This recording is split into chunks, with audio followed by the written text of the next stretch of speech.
네, 어서 오세요. 오늘은 이념을 버리고 현실 정치를 하겠다고 해놓고 그 현실을 너무나 좁게 봤던 스탈린의 역사적인 실수를 하나 말하고자 합니다. 그 실수가 어떻게 지금의 팔레스타인 사태를 또 유발했는지 그런 거 말이죠. 시오니즘 이야기 아니에요. 이거 영상 주제 아닙니다. 이스라엘 회복 주창자 사바타이 제비, 사이비 교주였죠. 근대 시오니즘의 창시자 헤르첼, 이디시어도 못하는 무신론자였죠. 유대교가 아니에요. 기독교인도 아니고. 건국의 아버지 초대 이스라엘 총리 다비드 벤구리온 무신론자죠. 여성 총리 골다 메이어, 이삭 라빈 총리 모두 이스라엘을 성립한 지도자.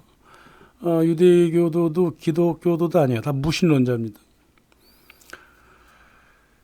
1차 중동전부터 이스라엘 승리로 이끌었던 모셰 다얀 국방부 장관도 저기 짝눈 갖고 있는 사람 있잖아요. 눈 하나 없는 사람.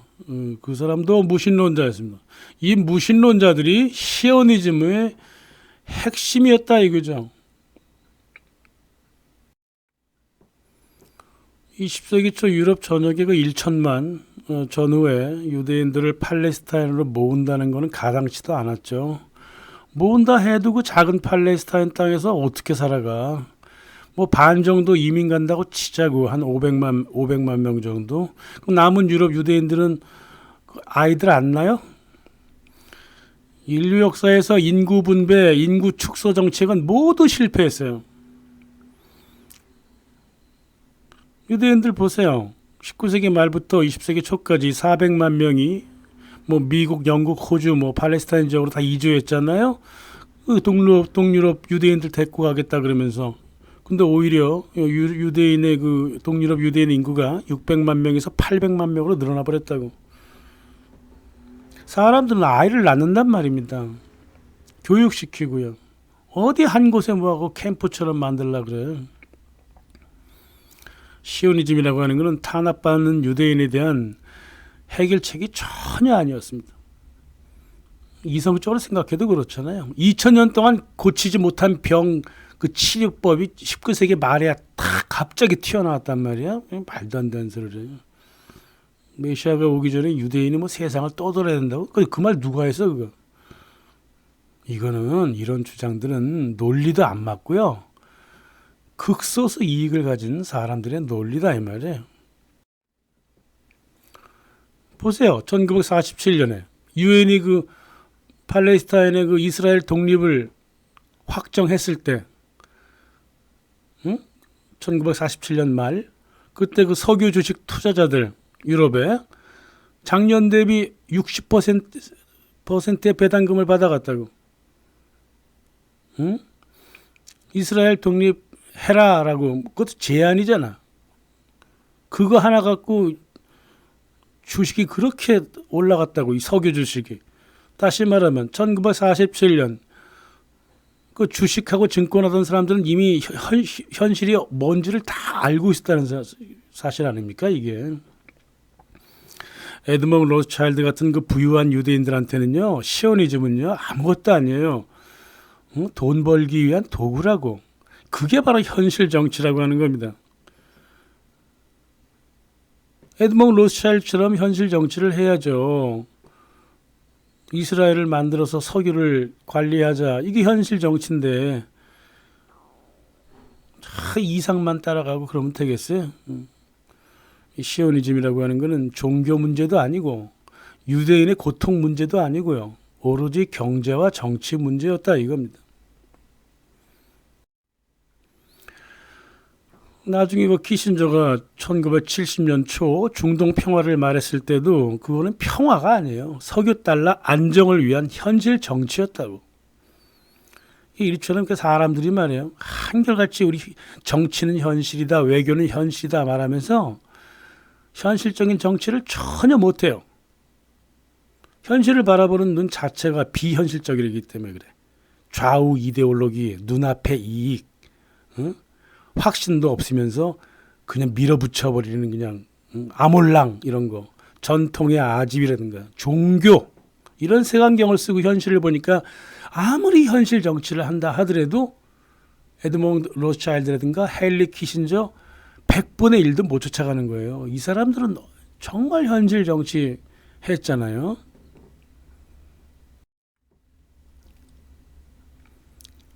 그러니까 색안경으로 현실을 보니까 현실 정치가 불가능한 거예요. 로스차일드나 키신저는 색안경을 끼지 않았습니다. 그러니까 색안경을 쓴 사람들을 이용할 수가 있었어요.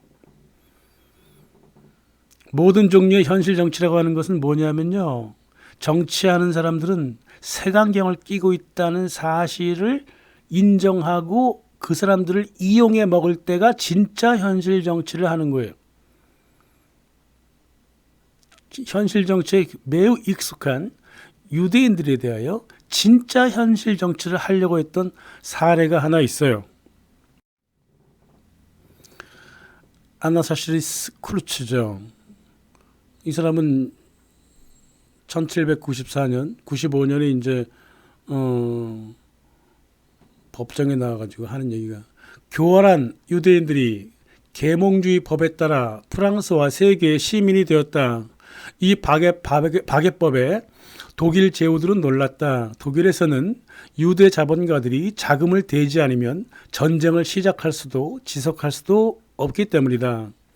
프랑스 혁명에서도 모든 병참과 무기가 유대 자본가들에 의해 제공되었고 군사 보급품을 나르는 중간상인 모두가 유대인이었다. 기적적인 효과를 보고 싶다면 우리는 유대 친구들과 잘 지내야 된다. 이게 바로 현실 정치죠.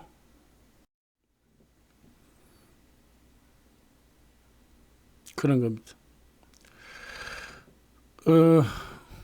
아나샤르시스 클루츠에 따르면 말이에요. 이미 18세기 말부터 그 돈 많은 유대인들이 원했다면 미국 식민지든 남미든 아시아든 언제나 이스라엘을 만들 수 있었다 이거죠. 19세기 중반 수에즈 운하와 석유가 발견되기 전까지 부유한 유대인들한테는 팔레스타인 같은 거는 필요가 없었어요. 유럽 자체가 팔레스타인이었다고. 유대인들의 운동장이었어. 젖과 꿀이 흘렀다고. 유럽이. 17세기 유대 금융가들한테 네덜란드가 팔레스타인이었고 18세기에는 영국이 팔레스타인 이스라엘이었고 19세기에는 프랑스가 그랬고 20세기에는 미국이 바로 이스라엘이라 이 말이에요.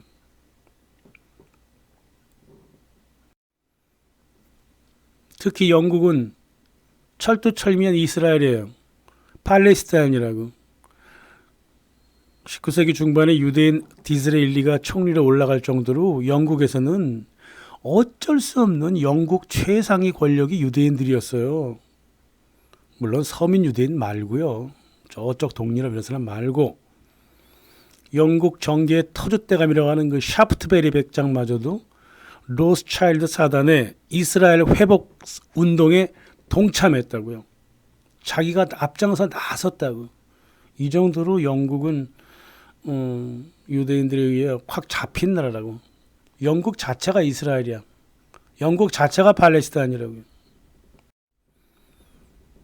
헨리 포드가 대표적으로 주장했듯이 미국하고 서유럽 기업인들도 이 사실을 잘 알고 있었습니다.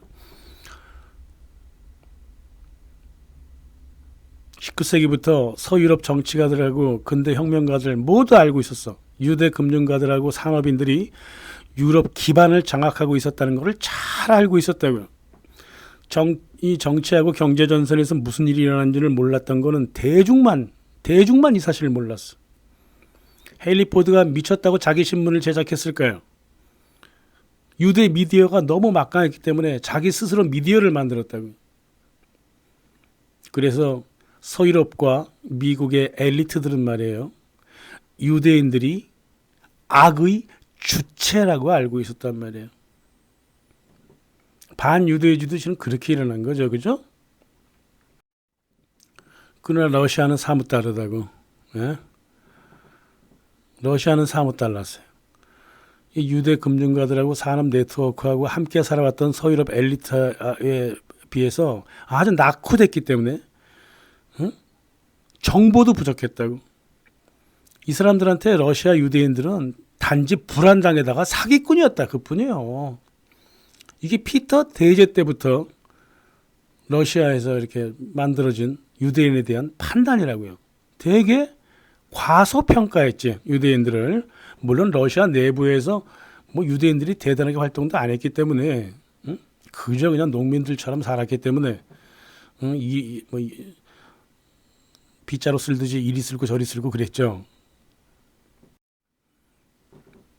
그래서 1881년만 돼도요. 러시아 내무부 장관 니콜라이 이그나티예프 보고서가 있다고.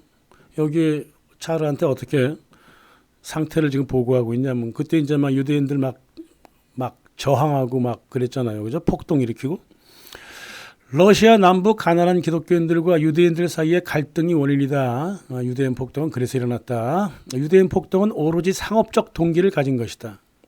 돈 벌려고 했다 이거예요. 이렇게 단순했어요. 사고가. 민중을 대표한다는 유대인들이 하는 행동은 폭력과 약탈이다. 물론 정부도 실수했다. 뭐 이런 식으로 보고서를 작성했다고. 그러니까 1880년대까지도 러시아 정치계는 유대인을 어떻게 바라봤냐 하면 그냥 깡패고 돈밖에 모르는 뭐 불안당 사기꾼이었다. 이 정도 수준으로 바라봤다 그 말이에요. 서유럽 엘리트들, 서유럽 정치계처럼 진지하게 유대인들의 파워를 진지하게 고려하지 않았다고. 그러니까 유대인들에 대한 정치도 없었던 거야.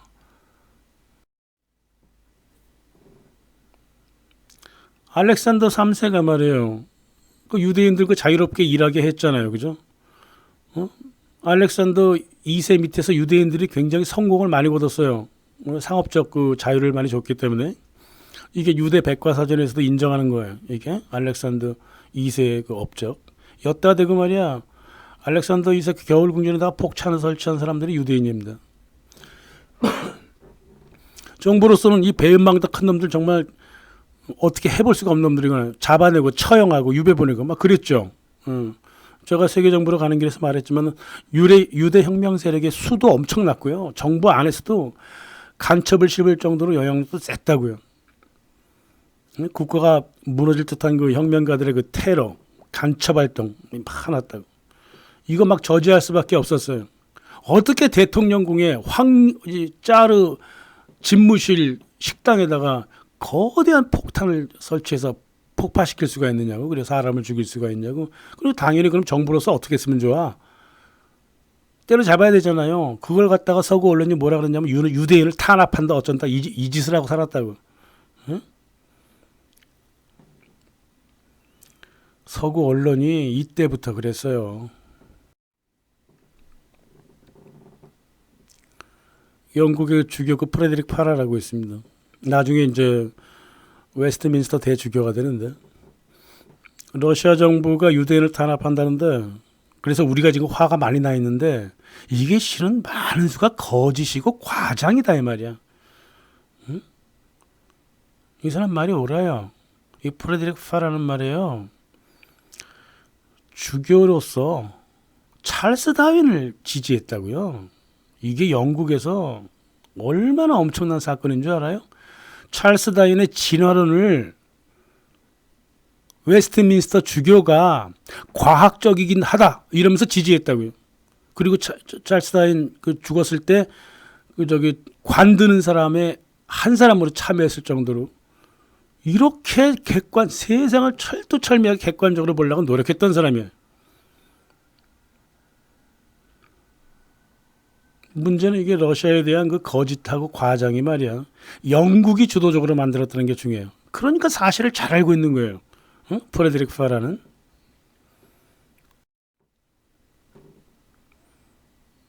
서유럽과 달리 러시아의 유대인들은 말이에요. 폭력적이었어요. 자기 재산이나 금융 자산 이런 게 많지 않았으니까 돈을 벌려니까 이 법을 바꾸려면 쓰는 게 폭력밖에 없었다고요. 폴란드 봉기도 일으키고요. 알렉산더 2세도 5차례나 암살하려고 그랬다고요. 그 1880년 2월 달에 겨울궁전 폭파시켰을 때 그때 사용했던 폭탄이 시한폭탄이었어요. 당시 세계 최첨단 폭탄이었다고요. 폭발력도 어마어마해가지고 핀란드 경비원 11명이나 사망했어. 현장에서 즉사를 했다고. 황제 가족들은 뭐 식사 시간에 늦어갖고 도착을 안 했기 때문에 살았지만은 생각해 보자고요. 20세기 초에 우리 조선의 혁명가들이 무기를 구입하지 못해갖고 사제폭탄 만들고 있었잖아요. 러시아 남부 유대인들이 돈이 뭐 얼마나 많다고 조선 수준에도 못 따라올 정도인데 그 당시 조선 수준도 비슷했거나 그랬을 텐데 어디서 이렇게 시한폭탄도 가지고 오고 거대한 폭발력을 지닌 시한폭탄 보유하고 이거 진짜 놀랄 만한 일이지. 이거 어디서 온 거야 이거 다. 토지와 자유당, 인민의 의지당, 사회혁명당 이 엄청난 자금, 특히 사회혁명당은 얼마나 돈이 많았는 줄 알아요? 정부에다가 로비하고 간첩 키우는데 돈 엄청나게 줬어요. 이 돈 다 어디서 왔냐고요. 이 가난한 농민 유대인들이 상인 유대인들이 돈이 어디서 그렇게 났느냐고. 러시아 정부는 그런 거 전혀 몰랐어요. 전혀 몰랐다. 1881년에 결국 알렉산더 2세를 암살해버렸죠. 예. 근데 제정 러시아의 그 비밀 경찰 우크라이나는 이게 뭐 인민의 의지당이나 뭐 사회혁명당 이게 실은 하나의 조직이라는 사실도 잘 몰랐고요. 이 사람들이 가졌던 그 거대한 자금하고 첨단 무기가 어디서 들어왔는지도 이 큰 그림을 보지도 못했다고요. 그만큼 유대인들을 우습게 봤어요. 유대인들이 혁명가로서 쪽수나 많아서 저 난리 치는 거지. 뭐 대충 그렇게 생각했지. 유대인들이 주축한 토지와 자유, 인민의 의지당, 사회혁명당 그 당 자체의 자금하고 조직을 누가 만들었는가에 대한 조사는 거의 하지 않았다고요. 이 러시아가 그만큼 유대인들을 좀 우습게 봤어요.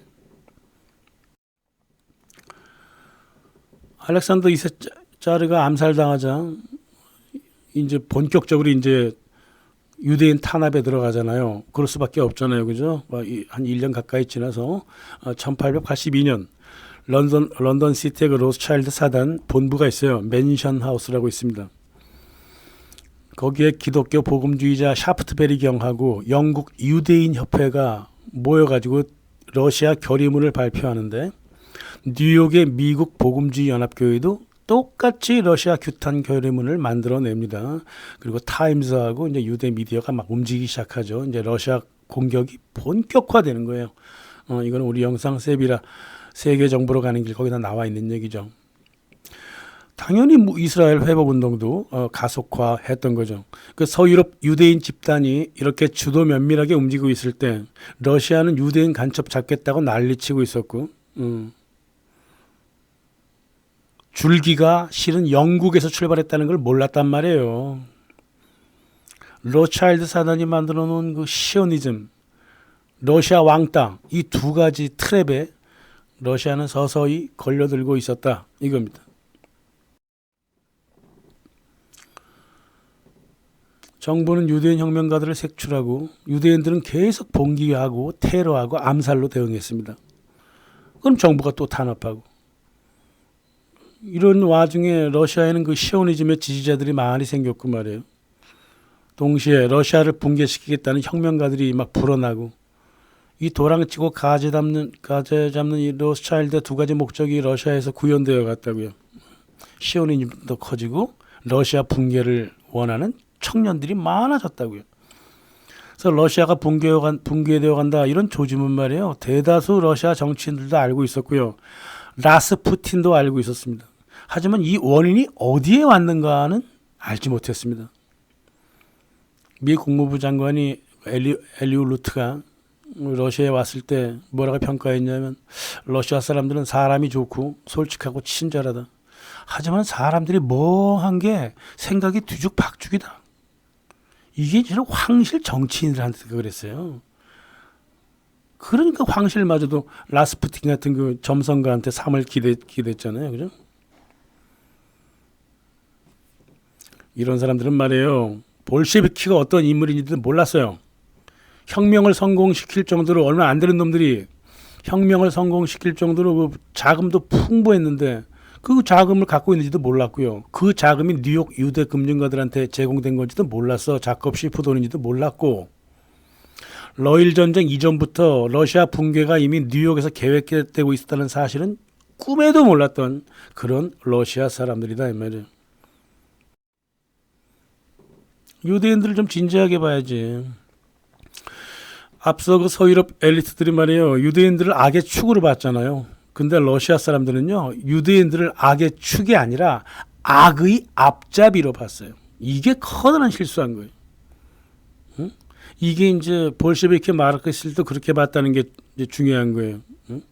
제정 러시아 때처럼 이 볼셰비키들도 유대인을 과소평가했다고요. 1917년 이후에 소련의 그 유대 엘리트 볼셰비키들이 러시아 그 중하류층 유대인들을 힘입어서 정권을 잡았잖아요. 근데 볼셰비키가 막상 정권을 잡으니까 자기들이 이용했던 러시아의 보통 유대인들을 그냥 소수민족 정도로 취급해 버렸습니다. 국제 원칙을 강조하면서 유대 민족 문제는 소부르주아적인 발상이라 그러면서 비난을 그 정도였다 이 말이에요. 잊지 말아야 할 것은 말이에요, 유대 볼셰비키는 미국 뉴욕의 유대 금융 자본가들과 친했지 보통 러시아 유대인한테는 아무런 관심도 없었고, 오히려 유대인이라 그러면 나서지 말라고 국제주의를 지향하라 그러면서 민족주의 성향이 있으면은 막 욕하고 그랬습니다.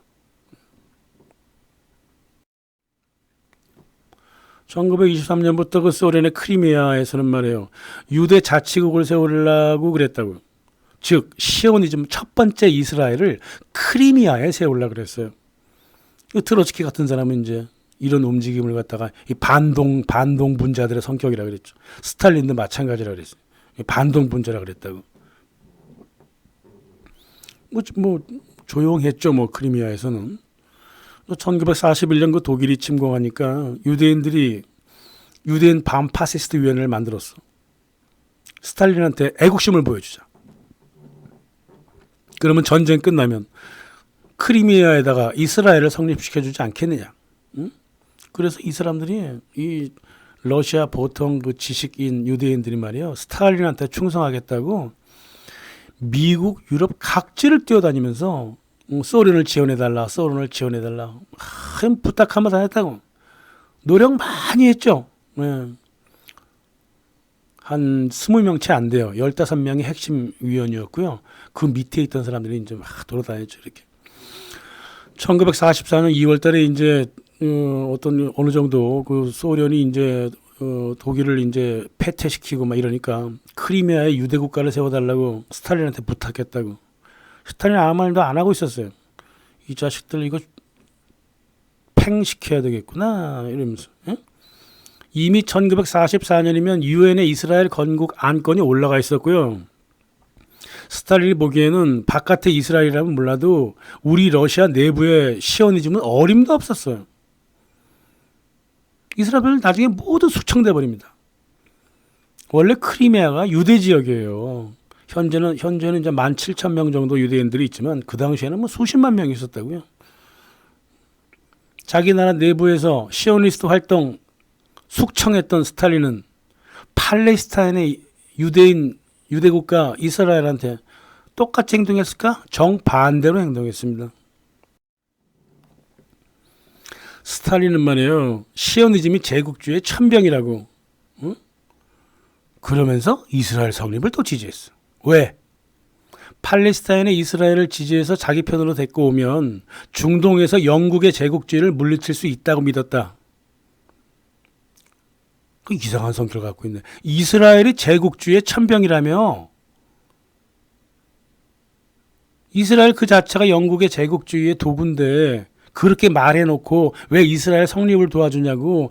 이걸 스탈린은 뭐라 그랬냐면 현실 정치라 그랬어요. 이념 따지지 말자. 중동에 우리 소련의 이익이 있다. 그러려면 이스라엘이 필요하다. 이랬던 거죠. 현실 정치를 하겠다고. 시오니즘은 시오니즘이고 이스라엘은 이스라엘이야. 이렇게 봤던 겁니다. 망상이죠. 시오니즘이 이스라엘이고 이스라엘이 시오니즘이지. 어떻게 두 개를 따로 떼어놓나. 이게 바로 현실도 모른 채 슬로건만 내세우다가 막상 현실에 닥치니까 자기 망상을 현실이라고 주장하는, 이게 삶의 경험이 없는 사람들의 한계란 말이에요. 스탈린의 영국 소련 대사 이반 마이스키가 말이에요. 이렇게 얘기합니다. 1941년. 1920년대 우리는 시오니즘을 단지 제국주의의 앞잡이로만 보고 있었다. 하지만 중동의 미래에 소련이 관심을 가지는 이상 아직도 봉건 시대를 살며 뒤처진 아랍인들보다는 팔레스타인의 질 좋고 진보적인 유대인에게 기댈 것이 더 많다. 이념에 얽매이지 않고 현실 정치를 하겠다 그래서. 근데 생각하는 수준이 고작 유대인이 아랍인들보다 더 똑똑하다 이거야. 그래서 유대인과 한편 먹겠다. 이게 현실 정치야? 응? 그래서 이스라엘과 한편이 돼갖고 영국을 몰아내자. 누가 몰아내기는 하겠대? 혼자 난리네 저렇게. 응? 이 스탈린의 소련은 말이에요. 유대 자본가하고 시오니즘 운동 사이에 그 걸쳐져 있는 로스차일드의 중동 석유 지대 장악 기획이라든가 미국 월가와 록펠러의 중동 기지로서 이스라엘, 이런 큰 틀에서 시오니즘을 보지 못했어요. 입으로만 시오니즘은 제국주의 앞잡이. 근데 뭐 어떻게 앞잡이인지는 전혀 몰랐어. 그냥 슬로건만 내걸었어요. 응? 유대 자본가의 이익에 봉사하는 시오니즘이 아니라 유대 자본가 자체가 시오니즘이라는 사실을 몰랐단 말이에요.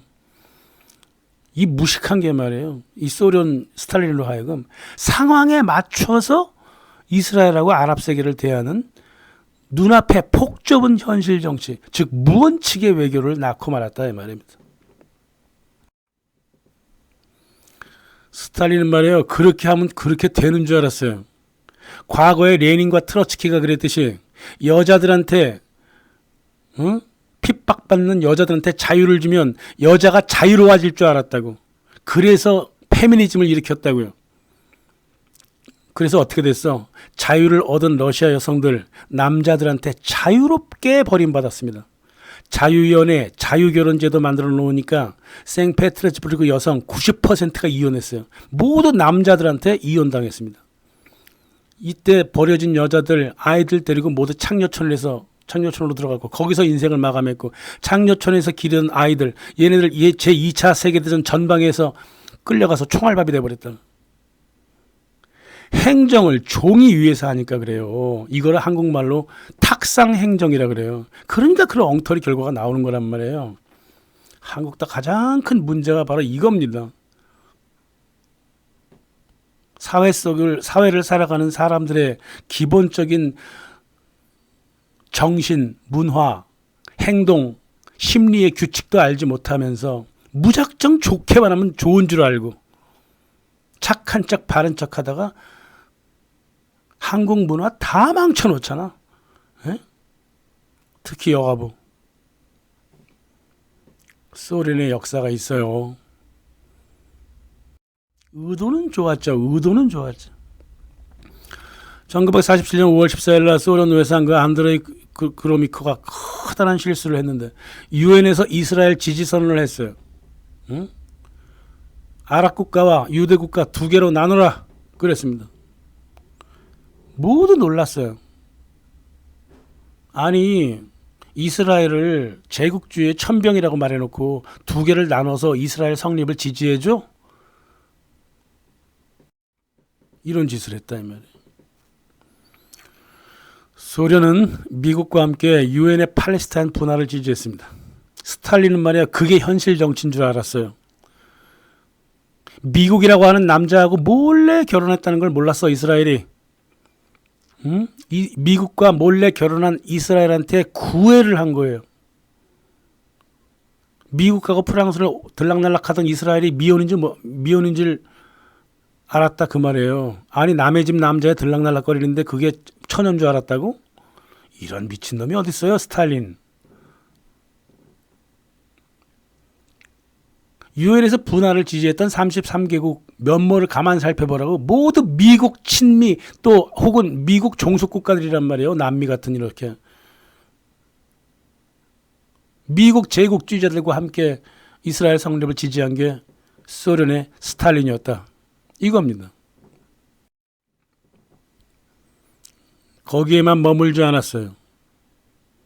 소련은 말이에요. 아랍국한테 소련의 무기를 가져다가 공급하던 체코슬로바키아한테 공급 중지를 명령했습니다. 원래 무기 팔면 무기 사용처를 이제 무기 만든 나라가 정해주잖아요. 방향을 이스라엘로 바꾸라 그랬습니다. 그래갖고 1948년 3월부터 소련의 소총, 박격포, 전투기 이런 게 이스라엘로 가득 들어갑니다. 무려 2,200만 달러의 무기가 이스라엘에 제공돼 가지고요. 이 총하고 비행기 들고 차량 갖고 아랍 민병대 말살시켜버렸죠. 소련의 무기 공급이 말이에요. 분쟁 초기 아랍과의 전투에 엄청난 기여를 하게 돼요. 게다가 소련은 또 무슨 짓도 했어. 2,000명이나 되는 자원병도 보내줬습니다. 벤구리온이 이게 웬 떡이냐 그래서 받아냈다고.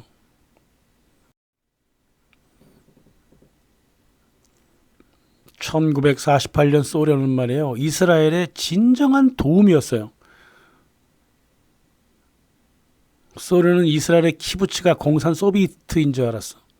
키부츠 보니까 약간 그 공산주의적으로 흘러가거든. 그래서 이거 잘 움직이면 되겠다. 이스라엘 공산당 계열도 지지하고 정권 잡을 수 있도록 막 부추겼다고.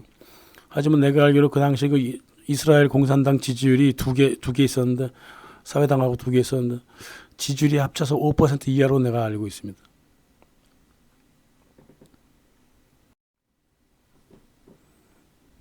벤구리온이 그랬잖아. 1968년에 회고하기를 1948년 3월 달부터 1949년까지 계속 한 2년 동안 계속 들어온 소련의 무기가 나라를 살렸다. 이렇게 회상했다고요. 이 역사학자라고 하는 놈들은 소련이 이스라엘 생명줄을 쥐고 있었다는 사실을 한결같이 숨겼습니다.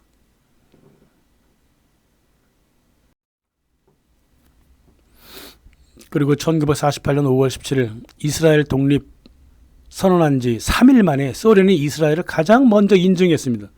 이 사람들 또 놀랐죠. 세상에 도무지 이해할 수가 없었습니다. 영국도 아니고 미국도 아니고 소련이 그랬다고. 미국의 트루만 대통령은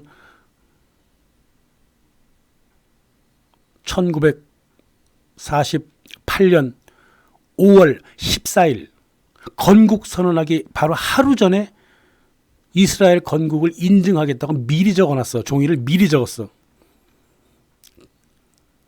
근데 그거는 불법이죠. 말이 안 되지. 건국 선언은 다음에 인증해야지. 그래서 결국은 의회 통과도 시켜야 되니까 결국은 미국은 1949년 1월 31일 인정한다고. 7개월 앞서서 소련이 이스라엘을 먼저 인정해줬다. 도대체 스탈린이 무슨 이유로 이스라엘을 저토록 사랑했는지 사람들은 어리벙벙했어요. 이스라엘을 자기 편으로 데리고 와서 영국의 영향력을 줄이려고 그랬다는 게 이제 보통 사람들의 그 판단인데요. 저는 또 하나의 그 판단을 하는 게, 이게 스탈린의 이런 실수가 왜 나왔냐면, 스탈린은 말이에요, 영국을 지나치게 강대국으로 과장 생각하고 있었다고. 이게 히틀러도 그랬거든요. 히틀러도 영국을 너무나 예민하게 바라봤어. 이 서구의 권력 체계가 미국으로 건너갔다는 것을 어느 정도는 알면서도 계속 현실 정치나 현실 군사력은 영국이 최고라 이렇게 생각을 하면서 착각을 했단 말이야. 스탈린이. 히틀러도 똑같은 착각하는 바람에 망쳤잖아요. 마치 그 조선이 청나라 거부하고 명나라 모시듯이 그렇게 했다니까. 스탈린이. 독일의 히틀러도 그랬고. 이게 어떻게 현실 정치야. 이 착각의 정치지. 지금 아시아의 어떤 나라와도 똑같죠. 세상 권력의 밸런스가 흔들린다는 사실을 전혀 느끼지 못하고 있는 거예요.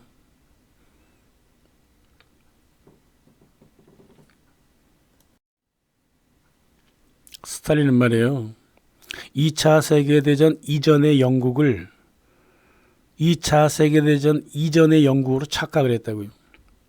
그러니까 이스라엘에 대한 판단도 착각에 근거해서 만들어진 거다 이 말이에요. 응? 하나의 예를 들어 드릴까요? 1992년 소련이 해체되었을 때 이 정보의 감옥 속에서 살다가 바깥으로 나오는 러시아 지식인들이 여전히 영국이 미국과 함께 강국인 줄 알고 착각을 하고 앉아 있었다고. 이렇게 사대주의가 무서운 거예요. 모두가 다 조선이었어, 조선. 그 당시 그 러시아 지식인들이 이스라엘 국채에 뿌리는 시온도 아니고요. 크리미아도 아니죠. 처음부터 미국 자본가들한테 있었죠. 이스라엘의 부모가 말이야 시오니스트 연맹하고 미국의 월가잖아요. 스탈린이 생각했듯이 영국이 중동에서 물러난다고 해도 그 자리는 미국이 차지하는 거야. 다시 말해서 그 스탈린은 말이에요. 미국이 영국보다는 훨씬 강자라는 건 다 잘 알고 있었어. 현실적으로 그 이성적으로 그렇게 판단을 해도 마음이 안 따라가는 거야. 그래도 영국인데 이런 게 있단 말이에요. 1947년 팔레스타인 불평등 분할 거기 찬성한 33개 국가가 모두 친미 미국 종속국 국가라고. 그거 다 보면 알 거 아니야? 영국은 기꺼워버렸고 이랬다고요.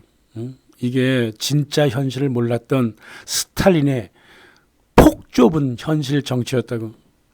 확실히 한국하고 닮아있죠. 유엔의 그 팔레스타인 문제 중재위원이고 적십자자 대표 폴시에 베르나도트가 유엔 분할 잘못됐다. 좀 다시 재조정하자. 그러면서 예루살렘을 찾았을 때 소련이 이 사람을 무척 비판했습니다. 이스라엘 정부는 소련의 그걸 되게 반겼죠. 그래서 예루살렘까지 와가지고 베르나도트가 토지 재문제 하러 토의하러 가려다가 스턴 갱한테 그 6발의 총을 맞고 죽었다고. 유엔 깃발 달고 갔어요. 그래도 죽여버렸습니다. 이거 이스라엘 정부가 시킨 일이었습니다. 베르나도트가 누구야? 스웨덴 왕의 조카였습니다.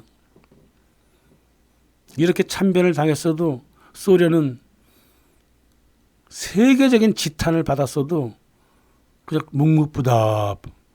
죽이면 안 되지. 뭐 이 정도로 끝내고 말았다고. 그러면서 계속 이스라엘을 지지했습니다.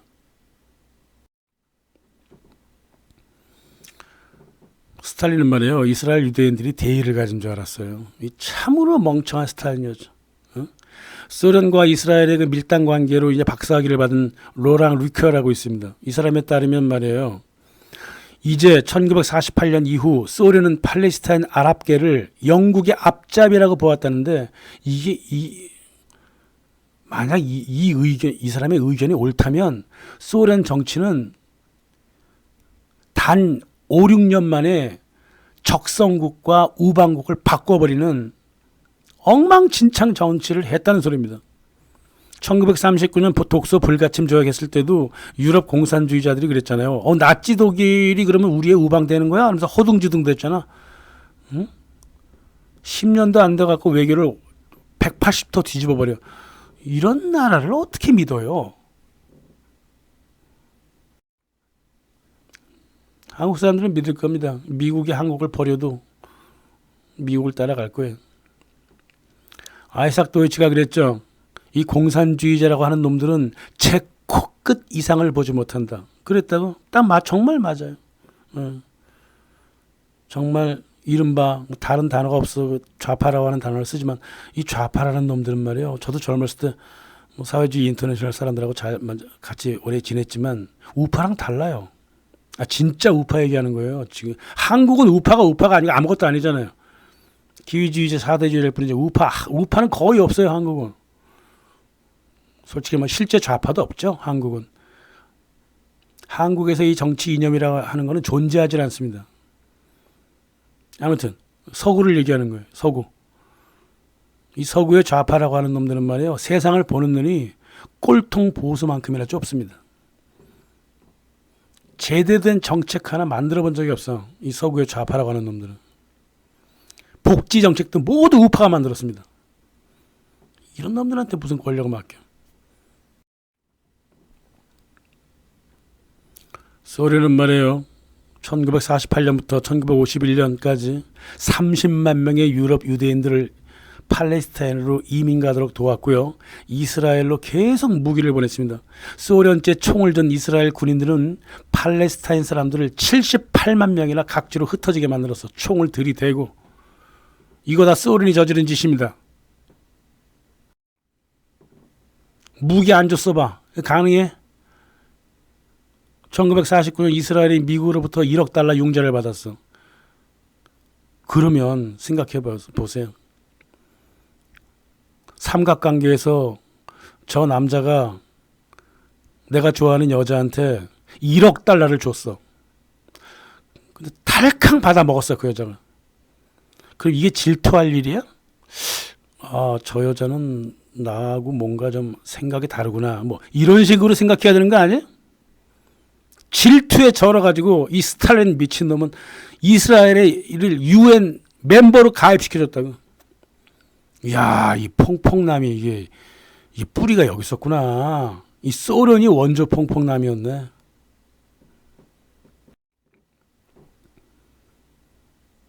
그리고 거꾸로 소련 내부에서는 유대 민족주의자들은 미국의 스파이 이러면서 막 때려잡고 있었어. 이 내부의 시오니스트들. 하지만 바깥의 시오니스트 이스라엘은 사랑했다 이 말이에요. 이 뭔 짓이냐고 이게. 예? 1949년, 1952년 부다페스트하고 프라하 봉기도 실은 유대인들이 만든 거 아니야. 유대 시오니스트 일으켰단 말이야. 그런 걸 알면서도 저런 짓을 했다고. 1950년 다비드 벤구리온이 한국전쟁 터지니까 남한한테 군사 지원하겠다 그랬어. 그때도 스탈린은 이스라엘을 계속 지지했어요. 그게 현실 정치라고 믿었어. 이 짓거리 러시아에서 푸틴이 15년이나 한 20년 사이 그렇게 등신짓을 하고 살았었죠. 예. 얻어터지고 배신을 당해도 계속 믿으려고 그랬어. 스탈린도 그랬다 그 말이에요. 이게 러시아 사람들의 이게 그거야. 저기 민족성이에요. 슬라비의 민족성이라고. 주인님이 나를 버리진 않겠지. 이스라엘이 점점 친미 성향을 드러내고, 그러니까 1951년 일단 이민 중지시키고 무기 송출도 일단 중지했어요. 1952년 이스라엘로 무기 보내던 그 체코의 무기상들 시오니스트 간첩 혐의로 일단 사형당했고, 크리미아의 시오니스트도 제거당했고, 본격적인 일은 1953년에 벌어지죠. 7명의 유대인 의사가 스탈린을 독살하려고 그랬다가 밝혀졌죠. 이게 음모인지 실제인지는 반반 50-50이에요. 여기에 대해서 이스라엘이 비난했고, 시온 테러리스트 킹덤 오브 이스라엘이라고 하는 스턴 갱 같은 집단이 텔아비브 소련 대사관에 폭탄 테러를 했죠. 그렇습니다. 그래서 소련과 이스라엘은 외교 단절을 해버렸고요. 그로부터 뭐 한 달 후 3월 5일 스탈린은 죽었죠. 후르시초프 이후에 국교가 다시 정상화되긴 했지만은 소련하고 이스라엘은 더 이상 우방이 아니었어요. 이제 이스라엘과 미국은 한 몸이고요. 소련은 1967년 이스라엘하고 다시 단교합니다. 실은 우방이고 뭐가 따질 게 없었습니다. 원래부터 이스라엘은 소련의 우방이 아니었어요. 소련이 이스라엘을 우방인 착각을 한 것뿐이죠. 그게 현실 정치라면서.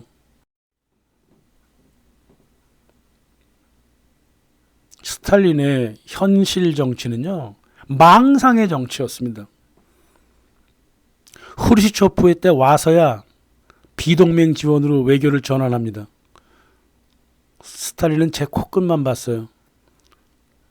그 정치적인 천재라고 하는 스탈린이 왜 이런 실수를 저질렀을까? 전통적인 시리아, 이란, 이라크 신뢰는 지금도 얻고 있지만은 22개 아랍국의 충분한 신뢰를 아직도 얻지 못하고 있는 게 러시아입니다. 미국이 아랍 중동 중재자로 등극한 1970년, 70년대. 그게 왜 그랬을 것 같아요?